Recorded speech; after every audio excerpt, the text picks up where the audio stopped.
আজকে আমাদের একটা দাওয়াত ছিল, সেজন্য আমি খুব সুন্দর করে রেডি হয়ে গেলাম অ্যান্ড আজকে সারাদিন কি করেছি সবকিছুই শেয়ার করব। Hello everyone, it's me Jannatul. Hopefully সবাই অনেক ভালো আছেন। Welcome back to my another blog. আর এটা ছিল একদম সকালের দিকে, সকালবেলা আমি একটু হাঁটতে বের হয়েছি। আজকের ওয়েদারটা অনেক বেশি সুন্দর ছিল, একদমই সানি ডে ছিল। সানি ডে মানে আমার কাছে অলওয়েজ সুন্দর। তখন অলমোস্ট 10টা বাজে। আর সবথেকে মজার ব্যাপার যেটা, আজকে আমি সুন্দর একটা চাঁদ দেখলাম। সকাল সকাল আকাশে চাঁদ দেখার ব্যাপারটা আমার কাছে ভীষণ ভালো লাগে। আমি প্রায় সকালবেলা এরকম আকাশে চাঁদ দেখি, টু বি অনেস্ট এটা আমার কাছে ভীষণ ভালো লাগে। দেন অনেকক্ষণ হাঁটাহাঁটি করলাম, তারপরে এই সুন্দর কিউট ফ্লাওয়ার্সগুলো আমার চোখে পড়ে। আমাদের বাসার আশেপাশে অনেক সুন্দর সুন্দর ফ্লাওয়ার্স আছে, প্রতিবারই আমি যখন হাঁটতে বের হই এগুলো আমার চোখে পড়ে। আমার কাছে ফ্লাওয়ার্স ভীষণ ভালো লাগে, আর নিউজিল্যান্ডের ঘাস ফুলগুলো অনেক বেশি সুন্দর হয়। আরেকটা মজার ব্যাপার নোটিস করলাম, চাঁদটা আমার সাথে সাথে এখান পর্যন্ত চলে আসছে। সেই কোথায় রেখে আসছে, বাট স্টিল আমার সাথে আছে। ছোটবেলায় আমি ভাবতাম যে চাঁদটাও আমার সাথে আসছে বা সূর্যটাও আমার সাথে আসছে, যেখানে যায় যতটুক পর্যন্তই যায় না কেন সেটা আমার সাথে সাথে আসতো। তারপর এই সুন্দর নির্জন জায়গাটা একদমই আমার বাসার পাশে, আর এখানে এসে আমি প্রায় অনেক বেশি টাইম স্পেন্ড করি। অনেক ভালো লাগে আমার কাছে, একদমই সবুজে ঘেরা একটা জায়গা।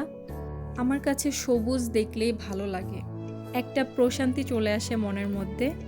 এটা হচ্ছে আমার নেইবারের কমলা গাছ। মনে আছে বেশ কয়েকদিন আগে সে আমাকে অনেকগুলা কমলা দিয়েছিল। ওর সাথে আমার যখনই দেখা হয় ও আমাকে কমলা নেওয়ার কথা বলে। এই কমলাগুলো কিন্তু অনেক বেশি সুইট না, একটু টক। আমার কাছে অনেক ভালো লাগে লবণ মরিচ দিয়ে মাখিয়ে খেতে। সেখান থেকে আমি কয়েকটা নিজের হাতে ছিঁড়ে তারপর নিয়ে আসলাম। আর এই তো আমি ব্রেকফাস্টটা করে নিলাম। ব্রেকফাস্টটা করা শেষ করে আমি রান্নার প্রিপারেশন নিচ্ছি। আজকে যেহেতু আমি বিফ কারি রান্না করব, সেজন্য সব কিছু একসাথে মিক্স করে আমি এখন বসিয়ে দিব। আমার কিন্তু মাখানো বিফ কারিটাই বেশি পছন্দ। আমার ভিডিওতে হয়তো সবাই দেখে থাকবে আমি মাখিয়ে বেশি রান্না করতে পছন্দ করি।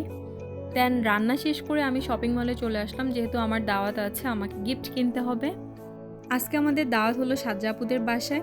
শপিং করতে এসে যেটা আমার সাথে প্রতিবারই হয়, স্পেশালি গিফট কিনতে এসে কি কিনলে ভালো হবে, মানে কোনটা কিনবো এরকম ভাবতে ভাবতে অনেকক্ষণ টাইম ওয়েস্ট করে ফেলি। দেন লাস্ট ডিসিশন নিলাম আপুর জন্য একটা ব্যাগ কিনবো আর শারিফের জন্য ড্রেস। আপুর জন্য ব্যাগ আর ড্রেস কিনে তারপর আমি বাসায় চলে আসলাম। এটা ছিল বিকেলবেলা, আমি আমার ফেভারিট কফিটা খাচ্ছিলাম আর একটু লেখালেখি করলাম। আমার অনেকগুলো ডায়েরি আছে যেখানে আমি ইচ্ছা মতো আজে বাজে জিনিস লিখি, যাই মাথায় আসে তাই নোট করে রাখি, লিখি, ভালো লাগে। সব থেকে ইন্টারেস্টিং ব্যাপার ছিল আজকে রেডি হওয়ার জন্য আমি 1 আওয়ার পেয়েছি। 1 আওয়ার আমার জন্য এনাফ, অ্যান্ড আমি ইচ্ছা মতো মেকআপ করেছি। অনেকদিন পর একটা হেভি মেকআপ করলাম। আর আমার এই ড্রেসটা আর হিজাব আমার আপু গিফট করেছে। আমার আপুর চয়েস কিন্তু অনেক বেশি সুন্দর। আজকে দাওয়াতে গিয়ে আমি কোনো ধরনের কোনো ক্লিপ নিতে পারিনি, এমনিতেই সবার লেট করে গিয়েছি, তার উপর গিয়ে খাওয়া দাওয়া শুরু করে দিয়েছি, আর কোনো ক্লিপ নিতে মনে ছিল না। সরি ফর দ্যাট, আমি শেয়ার করতে পারিনি।